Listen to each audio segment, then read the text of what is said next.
Nagkikrave ka ng french fries, no? Eto na, low-carb french fries using green dahan lupin flour. Game!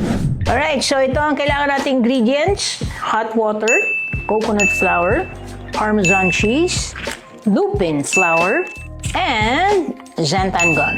So madali lang to, i-combine lang natin lahat ng dry ingredients. Parmesan cheese, coconut flour, lupin flour, xanthan gum. Lalagyan natin ng hot water pero 4 tablespoons lang. 2, 3, 4. Siyempre itong measuring spoon natin available din sa green dahan. Mix.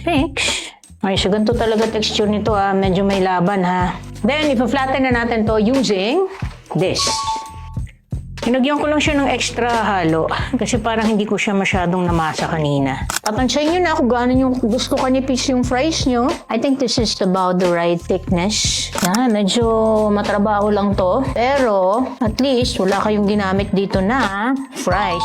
Kung meron naman kayong alam na way para makat to ng mas mabilis, that will surely save time, edi yun ang gawin nyo. Ito mano-mano lang yan. Okay? So yun na, makikita nyo na. Ganyan na siya. Tapos, ito na yung ipiprito natin. Okay, so ito gamit natin coconut cooking oil. Siyempre from green dahan. Okay, so tip, pag masyadong mainit yung mantika, pag ipiprito nyo, kasi madali siyang masunog.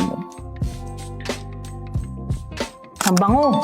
Yun. Ang habulin natin na color dito is golden brown. Pag nag-golden brown na yan, pwede mo nang hanguin. Yan, I think pwede na yan. Ilagay natin dito sa ating may tissue na platito. Oh, yes. Oh, saan ka? Oh. Diba? Lutuin na natin lahat.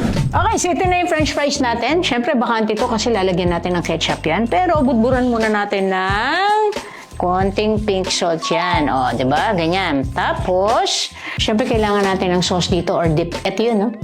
Ito, the best to. Ito na ang pinakamasarap na low-carb ketchup na matitikman nyo. Only from green dahan. Okay, let's taste. Diyan muna kayo, mga sokmed. Ha? Ako muna mauuna, syempre.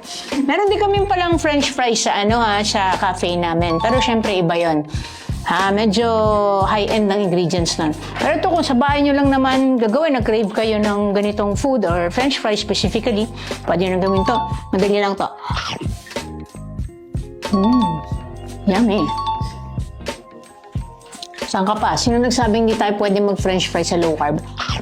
Sino? Sarap talaga ng ketchup natin. Konti pang salt. Sarap yan. Oh.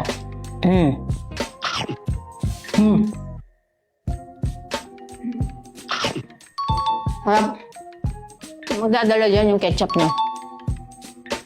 Gawin nyo na. Madali lang.